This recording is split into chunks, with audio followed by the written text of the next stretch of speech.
WeTV just released a sneak peek of the Braxton season 2, and in it, Toni is looking like a bald-headed lie.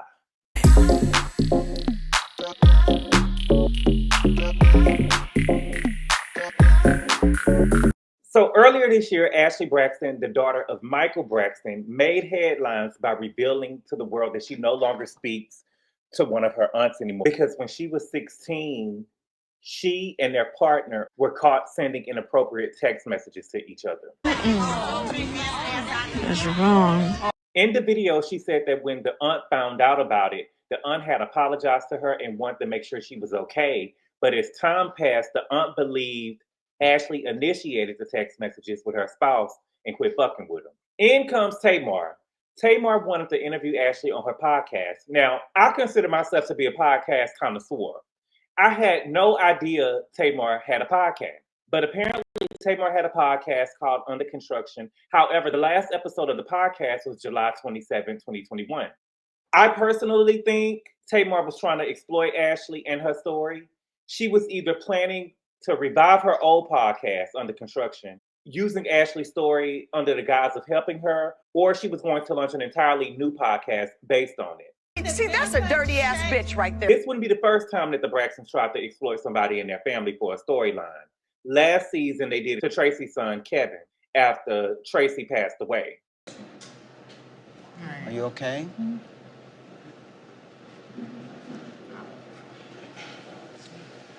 I'm sure Tamar knew this story with Ashley and her aunt before the public knew.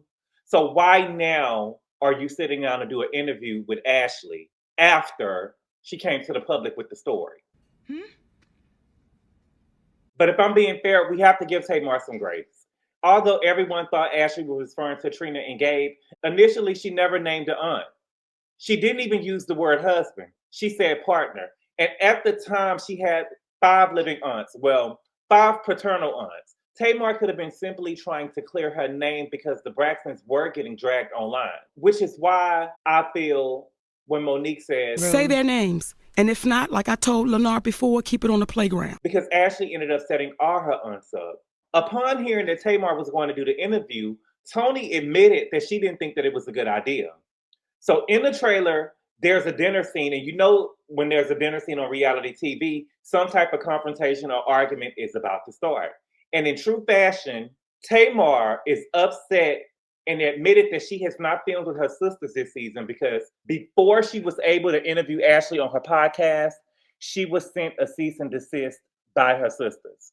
Now, Towanda and Trina were both adamant that they had nothing to do with the cease and desist, and Trina even went as far as to say that her name was nowhere in the cease and desist. So that only leaves Toni. Although Trina had nothing to do with the cease and desist, Ashley was talking about Trina and Gabe. Oh, yes. Oh, yes. Be very clear. Ashley was talking about Trina and Gabe. Tamar and Toni began to go back and forth, and the more the scene went on, the more I couldn't help but feel like Toni was lying. First, Tamar expressed that none of her sisters came to her defense when she received the cease and desist, and Toni turned it into Tamar saying that Toni never had her back. Girl, stop! Girl, you the breadwinner of the family. You filed bankruptcy twice for trying to help your sisters out. Everybody know you had their back. We know you had her back. Then Toni started using quotes that she used from season 2 of Braxton Family Values. Tamar, you with a heavyweight. Don't go there with a heavyweight. Don't even do that. With a heavyweight, don't with me, Tamar. Don't with Toni Braxton. So now you pulling the Toni Braxton card. Now, all in the while, it appears that Tamar has the cease and desist sitting on the table. Do you want me to bring the receipts? Do I need to bring the receipts, baby girl? Because I got receipts. And when all else fails, what did Toni do? You got out your goddamn seat. She got out her goddamn seat. I'm so tired of people getting out their seats on reality TV when they get ate up or when they get caught lying, knowing they're not going to do nothing. Remember when Phaedra got out her seat when Kenya was confronting her about Mr. Chocolate? Having an affair with as a married. Oh, no.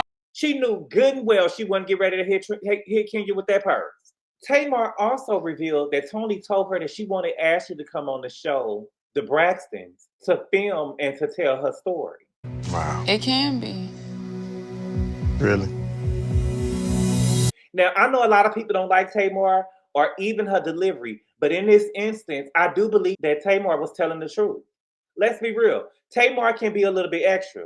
She's even on the trailer saying that she's not a friend of the show anymore, that she's actually upgraded. So I guess that means that she's holding a peach. Stop playing with me. And I think that's the problem with Tamar. She treats this show and she treated Braxton Family Values like it was the Real Housewives of Atlanta, and she sees herself as the Nene Leakes of the group. But the difference is Nene was cast on the show with other women she did not grow up with. Tamar is on the show with her sisters. So her actions hit differently to the viewing public. And your action stings a little worse to your sisters. With all that being said, I still believe that Tamar is telling the truth. I don't give a fuck what y'all saying.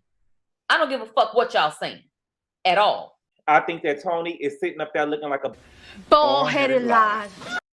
Now, Toni being the older sister might have seen things were about to get messy and had to take one for the team. And as the oldest sibling myself, I know I've had my share of sacrifice when it comes to my siblings for the greater good of us all. So I get it. But you got to be honest about it. You can't be on TV looking like you lying. Okay? Now, let me know what y'all think. Did Toni come across as a liar to y'all? Or do y'all actually think that Tamar is lying? And are y'all excited for the Braxtons to return? I kind of reviewed some of the Braxtons last season, but it was too sad for me, and I didn't appreciate the way that they treated Kevin. I felt like that they was using Kevin, and I felt like they was exploiting Kevin, and I just couldn't watch it. It was too heavy for me, so I could not watch that. But this season, it seems that we're going to be exploiting another niece or nephew. But I'm going to be tuned in. I really do believe that Ashley was talking about Trina and Gabe. And I would be interested in seeing Trina and Ashley sit down with each other, because to me, and I know I may lose a lot of y'all, I don't think that Ashley is completely innocent just because she was 16 years old. She never said that she was forced to do anything. She was sending inappropriate text messages to her aunt's husband way when she went back to the DMV. And so I don't think that she is just this innocent person because she was 16 years old. I don't. At the very least, you knew that this was your aunt's husband.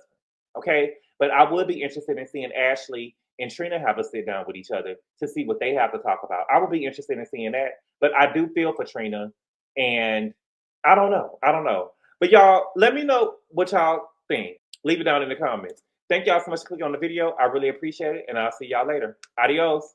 Y'all, as I was editing the video, I forgot to say this. If Trina was going to cut off communication with her niece, she should have cut off communication and divorced her husband. Even if Ashley did initiate the text messages, or if she felt like she initiated the text messages, her husband shouldn't have fell victim to it because that was her niece and because she was 16. You a nasty motherfucker. So I don't think that Trina is completely innocent. I do think that she has the right to feel that her niece initiated something, but she also should have handled Gabe accordingly as well. I think that is means for divorce. And I want to know what is the time frame from when Ashley came over there to her house that summer to when she went back home until when she ended up divorcing Gabe. Because at some point, she did divorce Gabe, but I do feel like it was sometime after all of these text messages and everything went on, because if I'm not mistaken, I'm probably around Ashley's age or a couple of years older than Ashley. And when the Braxton Family Values started coming on, I was in my early 20s and Trina was still married to Gabe. So I don't think that she left him immediately, even though she ended up leaving him eventually. Okay? That's all I wanted to say.